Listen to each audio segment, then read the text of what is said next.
پاکستان کی بہت خدمت کی ہے، اور ان سیاستدانوں میں ان کا شمار ہوتا ہے کہ جو نان کانٹروورشل رہے ہیں، اور انہوں نے ہمیشہ جو ہے وہ ملک کو اور جو عوامی ایشوز ہیں ان کو اجاگر کرنے میں اپنا کردار ادا کیا ہے۔ 2025 ہر حوالے سے کامیابیوں کا سال تھا، اور الحمدللہ ہم یہ سمجھتے ہیں کہ جہاں پہ ایک جنگ جس کو پاکستان نے بڑی مہارت سے بہت ایک اسٹریٹجکلی جیتا، اور وزیراعظم نے کل بھی اس پہ بات کی، اور وزیراعظم شہباز شریف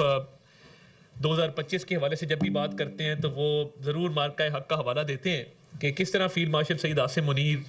ان کی اسٹریٹجی، ان کی حکمت عملی اور ان کی قیادت میں پاک فوج نے جو ہے وہ فتح کے جھنڈے گاڑے، اور اپنے سے کئی گنا بڑے دشمن کو جو ہے وہ شکست فاش دی۔ اور جس طرح ہماری ایئر فورس نے دشمن کے جہاز گرائے، اس پہ تو اب انٹرنیشنل سرٹیفیکیشن ہو چکی ہے، بین الاقوامی سطح پہ ان جہازوں کی بات ہوتی ہے کہ 7 جہاز جو ہیں وہ گرائے گئے۔ تو میں سمجھتا ہوں کہ یہ 2025 جو تھا، جہاں وہ ملٹری مائٹ کا سال تھا اور ایک عسکری برتری ہمیں حاصل ہوئی، تو الحمدللہ وہاں پہ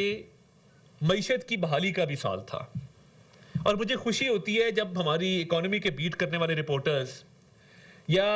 معیشت کو سمجھنے والے جو ہمارے میڈیا سے تعلق رکھنے والے حضرات، خواتین و حضرات ہیں، وہ جب اکانومی پہ کرٹیسزم کرتے ہیں تو مجھے بہت اچھا لگتا ہے۔ اس کی وجہ ہے کہ ایک ڈیفالٹ کے دہانے پہ ملک کھڑا ہو اور فورن ایکسچینج ریزروز ڈپلیٹ ہو گئے ہوں، ایلسیاں نہ کھل رہی ہوں کیونکہ ڈالر کا ریٹ اتنا فلکچویٹ کر رہا ہو، روپیہ جو ہے وہ ڈی ویلیو ہوتا جا رہا ہو، اور ایسے میں کاروبار ٹھپ ہو جائیں، ایکسپورٹس بند ہو جائیں، ایلسیاں کھل نہ رہی ہوں، ملک کے اندر ایک ہجانی کیفیت ہو اور شرطیں لگ رہی ہوں کہ جی آج ڈیفالٹ ہوا کہ کل ڈیفالٹ ہوا، تو ذرا 1 منٹ کے لیے سوچنا چاہیے کہ اگر خدا نخواستہ جس طرح ہمارے سیاسی حریف یہ کہتے ہیں اور یہ اس خواہش کا اظہار کرتے رہے کہ یہ ڈیفالٹ ہو جائے، تو اگر ڈیفالٹ ہوتا تو کیا ہوتا؟ یہ ہماری آنکھوں کے سامنے یہ مناظر ہونے چاہیے کہ اگر خدا نخواستہ ملک ڈیفالٹ ہو جاتا، بینکوں کے باہر لائنیں لگی ہوتی، لوگوں کا ایک پینک ہوتا کہ جی پیسے نکلواؤ، اور لوٹ مار چل رہی ہوتی، اور اس کے ساتھ ساتھ انٹرنیشنل ایئر لائنز پاکستان آنا بند ہو جاتی، آپ کی ٹوٹل جو ملکوں کے ساتھ، دیگر ملکوں کے ساتھ ٹریڈ ہے، وہ ٹریڈ بالکل ختم ہو کے رہ جاتی، اور ایک ٹوٹلی کیفیت ہوتی افراتفری کی ملک کے اندر۔ تو الحمدللہ ڈیفالٹ کے دہانے سے جو یہ ملک اب ایک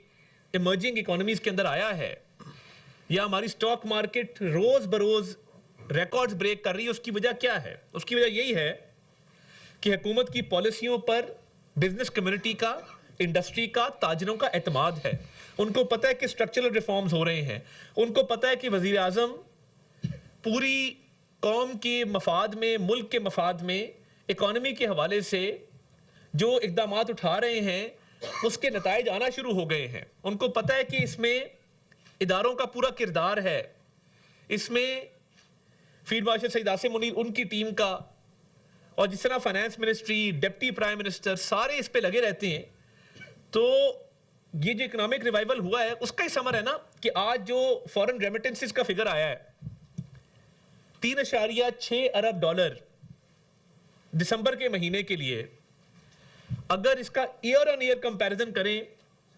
تو یہ 17% اضافہ ہے، اگر منتھ آن منتھ کریں تو یہ 13% اضافہ ہے۔ تو یہ باوجود اس کے کہ ایک سیاسی جماعت نے یہ کال دی کہ ریمیٹنسز پاکستان میں نہ بھیجی جائیں، بوائیکاٹ کیا جائے، میں اوورسیز پاکستانیز کو on behalf of prime minister, on behalf of the government میں سلام پیش کرتا ہوں کہ وہ صرف فورن ریمیٹنسز نہیں بھیج رہے، وہ پرانے ریکارڈ توڑ رہے ہیں۔ یعنی یہ جو گروتھ کا مومنٹم ہے اور پاکستان کے فورن ایکسچینج ریزروز میں اضافہ ہے، اور ہمارے پاس اب امپورٹ کور کئی ماہ کا موجود ہے، یہ بات کیا ثابت کرتی ہے؟ سٹاک ایکسچینج آپ کی بیسٹ پرفارمنگ ہے، ریمیٹنسز جو ہیں ان میں اضافہ ہو رہا ہے،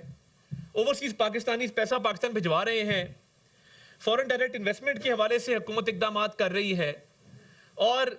پاکستان کی دیگر ممالک کے ساتھ ٹریڈ بڑھ رہی ہے۔ جہاں پرائم منسٹر جاتے ہیں وہ پاکستان کی مصنوعات کی بات کرتے ہیں. ملیشیا نے پاکستان کو حلال میٹ میں رائس کے اندر جو ہے وہ کوٹاز کا بڑھایا. جو کوئی بیرون ملک سے آتے ہیں وفود پاکستان، سربراہان مملکت آتے ہیں، صدور آتے ہیں، ان سے ٹریڈ کی بات ہوتی ہے اور وہ پاکستان کے ساتھ ٹریڈ کو بڑھاتے ہیں. ایک اور میں اکثر کرٹیسزم دیکھتا ہوں جی، وزیر اعظم نے اتنے دورے کر لیے. یار آپ دعا کریں کہ وزیر اعظم اس سے بھی ڈبل دورہ کیا کریں، کیونکہ وہ جب ایک دورہ کرتے ہیں اس کا اکانومی پہ کیا امپیکٹ ہوتا ہے. یہ نادان لوگ ہیں جو کہتے ہیں جتنے دورے کر لیے، اور یہ بڑی چھوٹی بات ہے. اگر آپ over all macro economic indicators کے حوالے سے دیکھیں تو بھائی کوئی بلا رہا ہے تو جا رہے ہیں نا، بن بلائے تو نہیں جا رہے. اور کوئی بلا رہا ہے، وہ عزت کر رہا ہے، وہ گارڈ آف آنر دے رہا ہے، وہ اپنے جہاز بھیج رہا ہے آپ کے جہاز کو اسکارٹ کرنے کے لیے، تو یہ پاکستان کی عزت ہے. وہ آپ سے ٹریڈ کی بات کر رہا ہے، وہ آپ سے ڈیفنس کی بات کر رہا ہے، وہ آپ سے دیگر شعبوں کے اندر تعاون کی بات کر رہا ہے. تو یہ دعا کریں کہ ہر پرائم منسٹر کو باہر سے دعوت آیا کرے، اور ہر پرائم منسٹر کے آنر میں باہر سے سربراہان مملکت اور صدور آیا کریں. کیونکہ ایک وہ وقت تھا جب ٹانگ پہ ٹانگ رکھ کے کہا جاتا تھا کہ جی تمہاری ثقافت مجھے تمہارے سے بہتر پتہ ہے، تمہاری تاریخ تمہارے سے مجھے بہتر پتہ ہے، تمہارے معاملات تمہارے سے مجھے بہتر پتہ ہے. نتیجہ کیا نکلا؟ مشرق بھی ناراض، مغرب بھی ناراض، لوگوں سے ایک بدتمیزی کا رویہ رکھا گیا اور پاکستان آئسولیٹ ہوا ایک شخص کی انا کی وجہ سے. اب اگر دنیا کے ممالک